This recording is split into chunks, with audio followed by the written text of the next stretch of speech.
have a message for the Prime Minister of India. I have a message for the Prime Minister of India. My message is that, Mr. Modi, you said you are the Chowkidar. You said your government is the Chowkidar. But today, we are telling you that enough of using your power to target the opposition parties, the Muslim minorities, the Christian minorities, the Dalits, and every voice that rises against BJP.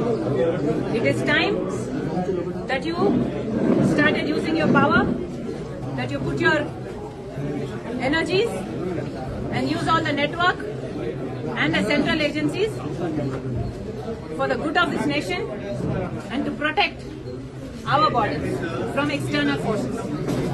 It is time. At least now, Mr. Modi should wake up. What about the religious talks that are happening? There's a lot of religious debates that are going on between religions with this war that has already turned ugly. భవిష్యత్తులో ఇలాంటి సంఘటనలు జరగకుండా ఉండాలి. మనం ఇవ్వగలిగేది ఏంటంటే, ఒక నాయకుడికి దేశాన్ని ఒక చిన్నపాటి ఇంటిని నడపాలంటేనే కష్టం. ఇన్ని రాష్ట్రాలు, ఇన్ని విభిన్నమైన సంస్కృతులు, ఇన్ని భాషలు, ఇన్ని పొలిటికల్ పార్టీస్, వీటన్నిటి మధ్య వైరుధ్యాల మధ్యలో ఒక ఏకాభిప్రాయంతో ఒక దేశాన్ని నడపాలి ఒక ప్రధానమంత్రికి అంటే ఎంత కష్టమైన పరిస్థితి అది. అలాంటి వ్యక్తులకి మనం ఇవ్వగలిగేది చిన్నపాటి ఊతం అంతే, చిన్నపాటి ఆసరా. ఎక్స్ట్రా గొడవలు క్రియేట్ చేయకుండా కొంచెం బాధ్యతగా మాట్లాడటం, అవసరమైన చోట భుజం కాయటం. As part of NDA this is our responsibility.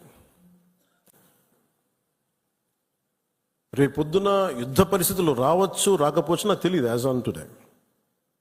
But కొన్ని 7 అంశాల మీద నిర్ణయాలు తీసుకున్నారు. ముందు వాటర్ ఆపారు. అంటే కొంతమంది మాట్లాడుతారు, కొంతమంది లీడర్స్, ఎంత లౌకికవాదం, ఎంత సెక్యులరిజం అంటే అందరికీ, ఎంత సెక్యులరిజం అయిపోయిందంటే అందరికీ.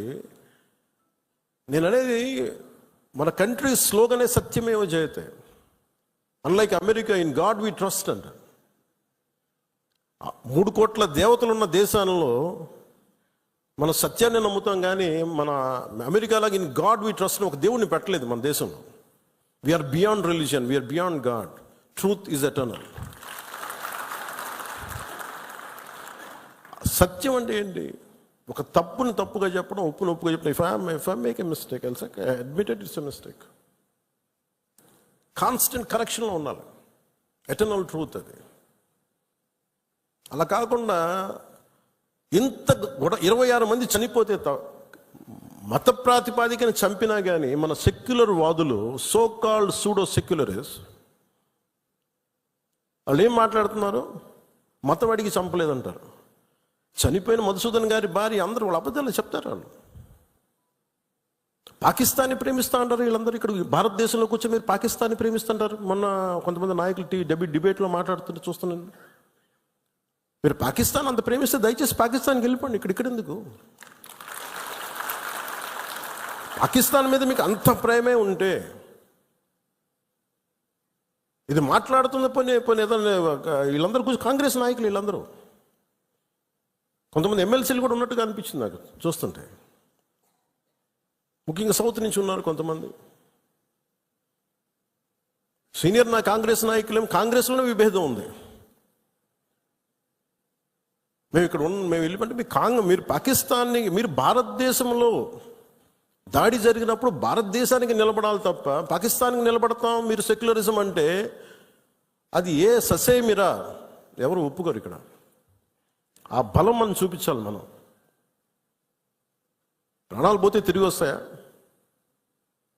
ఆయన ప్రాణాలు పోయినాయి, ఆయన బిడ్డల పరిస్థితి ఏంటి? ఆయన భార్య పరిస్థితి ఏంటి? మెరిట్ మీద ఉద్యోగం సంపాదించుకున్న అబ్బాయి, ఒకటే కంపెనీలో నిలబడి ఆ మెరిటోరియస్గా ఎదిగినవాడు, ఒకటే మాట ఆయన మా మిస్సెస్ మాట్లాడుతూ ఉన్నారు, మాకు ఏం ఆశలు లేవు సార్, మేము సింపుల్ ఒక చిన్న మిడిల్ క్లాస్ ఫ్యామిలీ, మేము మేము టీవీల్లో కనిపిస్తామని మా కళ్ళలో కూడా ఉన్నాం, కానీ మా దురదృష్టం ఇలా కనిపించాం మేము టీవీల్లోనే. నా భర్త చనిపోయినప్పుడు ఇలా మేము టీవీలో కనిపించి మా బతుకులు బయటకు వచ్చినాయి. నా భర్త చనిపోయాడు, అది చెప్పుకోవాల్సిన దుస్థితి మాకు వచ్చిందని. వెళ్ళినప్పుడు బిగినింగ్లో ఆవిడ నన్ను ఎంత ఒకలాగా ఒక నిష్ఠూరంగా మాట్లాడారంటే బాధపడుతున్నారు. మిమ్మల్ని అనకూడదని మళ్ళీ అన్నారు. మీరందరూ ఇస్తేనే కదా నమ్మకం. ఇది మోదీ గారి ప్రభుత్వం, ఎన్డీఏ ప్రభుత్వాన్ని కదా, మేము భరోసాతో కదా మేము వెళ్ళింది.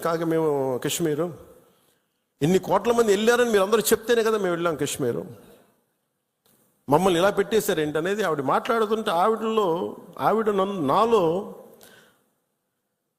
మొత్తం భారతదేశ ప్రభుత్వాన్ని చూశారు ఆవిడ. నన్ను ఆ తిట్లు నేను తీసుకున్నాను. ఆవిడ సారీ చెప్తున్నారు కానీ నాకు అర్థం లేదమ్మా, మీరు ఎంత తిట్టాలో తిట్టను, ఏం పర్లేదన్నాను. మీ కోపం ఎవడో ఒకరు మీరు చూపించాలి, మీరు కోపం మా మీద చూపించండి, పర్లేదన్నా. అంటే ఇంత దారుణంగా ఉంటుంది. నేను అనేది ఏంటంటే మనం నువ్వు ఏదైనా సరే